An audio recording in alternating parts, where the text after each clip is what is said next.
Assalamualaikum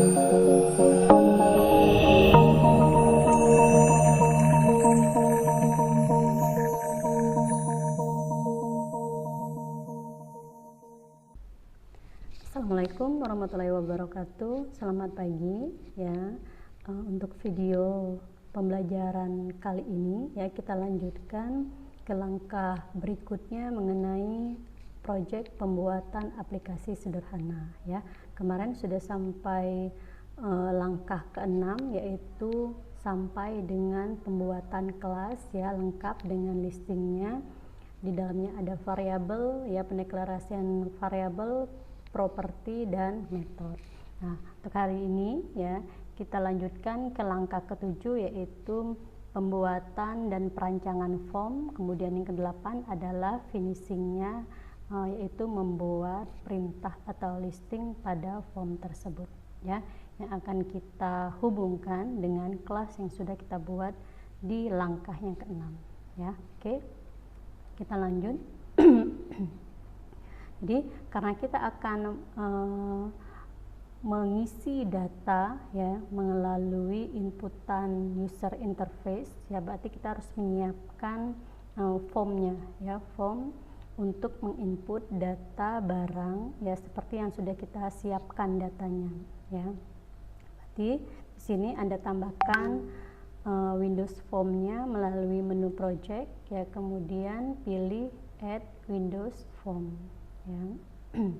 Untuk form ini yaitu kita buat namanya sesuai dengan fungsinya untuk mengentry data barang, berarti namanya form barang ya. Nah, kemudian baru kita desain ya, seperti yang Anda lihat di modul ya. Oke, kita tambahkan label dulu ya, kita beri judul ini untuk entry data barang ya. Kemudian Anda siapkan label untuk kode barang, tanggal kadaluarsa, dan jumlah barang ya. Kemudian Anda atur ya biar rapi dan sejajar.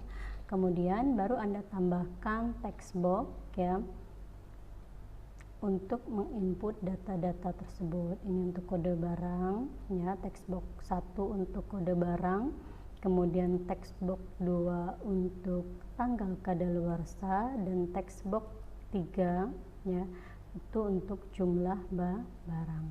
Kemudian berikutnya baru Anda tambahkan buttonnya ya. Kita sudah menyiapkan aksi-aksi yang akan kita lakukan, yaitu bisa simpan, ubah, hapus. Berarti Anda siapkan minimal 3 button, yaitu simpan, kemudian button ubah ya, dan button hapus. Kalau Anda ingin menambahkan button keluar ya, silahkan kita tambahkan buttonnya, yaitu button keluar ya, untuk keluar dari form tersebut. Nah, kemudian untuk fontnya ya bisa Anda sesuaikan jika Anda ingin memberi jenis fontnya, kemudian size-nya ya, warnanya dan sebagainya ya, boleh Anda modifikasi. Nah, langkah berikutnya yaitu yang ke-8, kita memberi perintah ya pada form tersebut ya, yang fungsinya untuk mengkoneksikan dengan kelas yang sudah ada ya. Nah, dari kelas yang sudah ada kita harus mendeklarasikan objek ya. Kita buat dim as new kelas barang ya, artinya kita mendeklarasikan objek A yang bernama A ya, yang merupakan perwujudan dari kelas barang. Kemudian ya, pada private sub form barang underscore load kita panggil metode buka koneksi yang sudah pernah kita buat di file modul kemarin ya. Di sini sudah ada metode buka koneksi. Nah, bisa kita pakai, kita panggil lagi di form barang ya. Selanjutnya ya, kalau Anda lihat materi Anda ya, di form itu ada listing apa saja ya setelah Anda rancang. Nah, tadi ada penambahan objek, kemudian memanggil metode buka koneksi. Selanjutnya Anda bisa menambahkan metode sub kosong ya. Ini fungsinya untuk mengosongkan text box ya. Oke, kita tambahkan sub kosong. Isinya untuk mengosongkan text box 1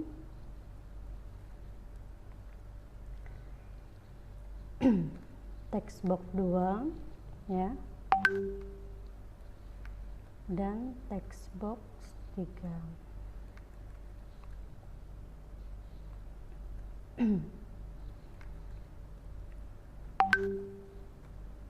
Oke. Nah, kemudian baru kita masuk ke perintah pada button ya. Jadi setelah kita membuat metode kosong yang fungsinya untuk mengosongkan text box, kita tambahkan metode atau perintah pada button simpan ya. Artinya pada saat kita mengklik button simpan ya, apa yang terjadi ya, maunya kita setelah data yang kita input ini yaitu kode barang, tanggal kadaluarsa dan jumlah barang kita input, kemudian kita klik simpan, maka data tersebut akan tersimpan ke database, yaitu ke tabel barang yang sudah kita siapkan. Oke. Nah, seperti yang sudah Ibu jelaskan berkali-kali ya, kalau kita ingin memberi perintah pada objek ya, kita klik atau double klik objek tersebut. Nah, kita akan memberi perintah pada objek simpan. Jadi Anda klik button simpan, kemudian Anda buat perintah untuk button tersebut. Nah, mungkin Anda masih ingat ya, Anda harus melakukan substitusi atau persamaan ya, bahwa untuk nilai kode barang ya, itu diambil dari text box 1. A.kd, A ini adalah objek, kemudian titik ya, kemudian properti yang ada pada kelas barang. Jadi Anda bisa memanggil apapun yang ada di kelas barang ya, yang sifatnya public dengan menggunakan objek ya. Kemudian A3L sama dengan text box 2 text, kemudian a.jumlah sama dengan text box 3. Setelah Anda samakan bahwa nilai-nilai ini berasal dari text box, kemudian baru kita panggil metodenya yang fungsinya untuk menyimpan data yang sudah kita input. Kemudian Anda juga bisa memanggil sub kosong tadi. Artinya setelah data tersebut kita input, kemudian kita klik simpan ya, dia akan mengosongkan text box tersebut dan siap untuk menginput data yang berikutnya ya. Nah, ini perintah untuk metode simpan.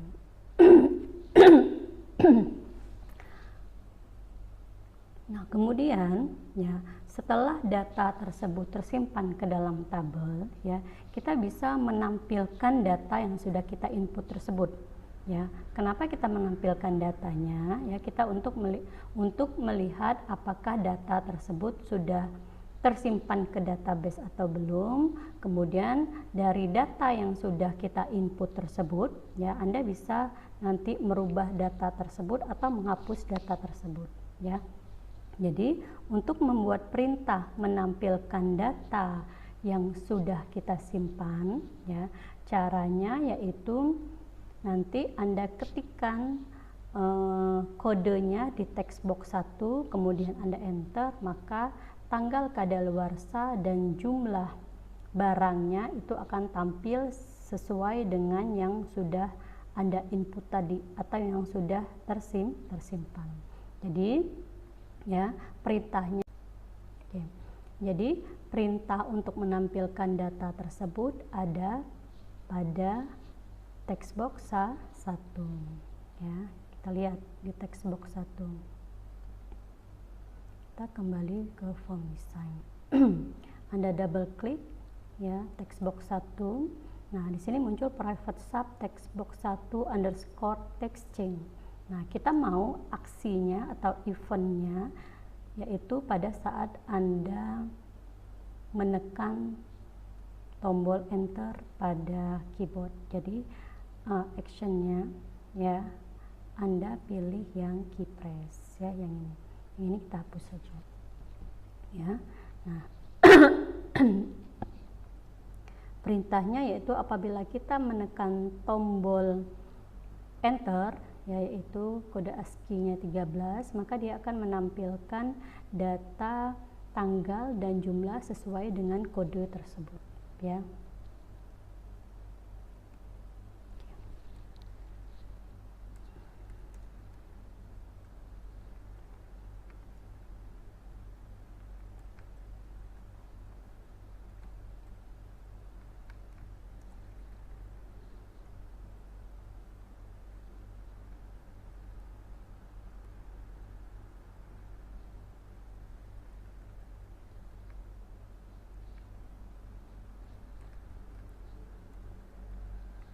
Nah, di sini kita memanggil metode tampil ya yang sudah Anda buat di kelas ya, kelas barang.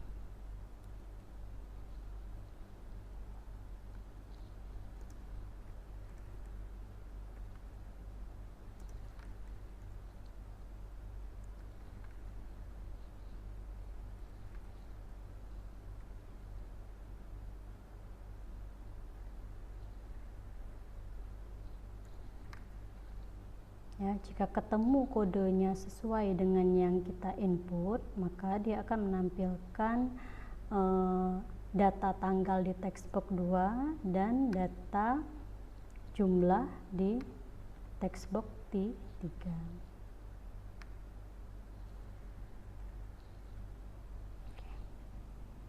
Ya.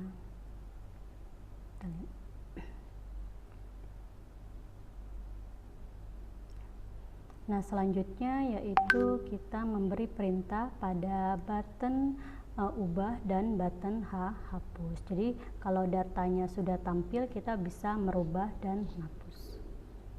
Oke, Anda double klik button ubah ya. Caranya sama seperti button simpan tadi ya.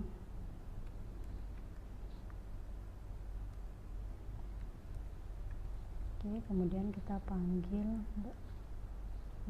ubah ya, metode ubah, kemudian panggil kosong lagi ya untuk mengosongkan data. Yang terakhir yaitu button hapus.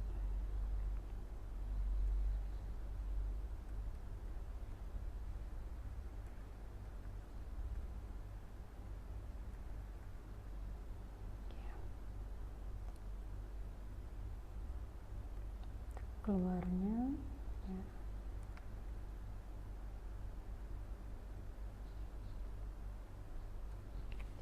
Kita lihat ya. Jadi ini keseluruhan untuk perintah pada form ya, yaitu form barang.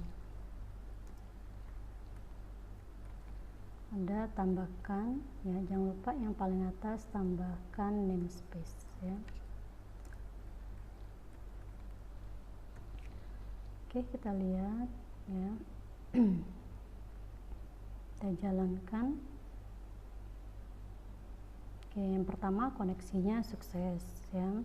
Kemudian kita jalankan sub menu ya, entry data barang. Kita input kodenya B001, tanggal kadaluarsanya tanggal 12 ya, mengikuti format tanggal ya, boleh pakai strip, boleh pakai garis miring.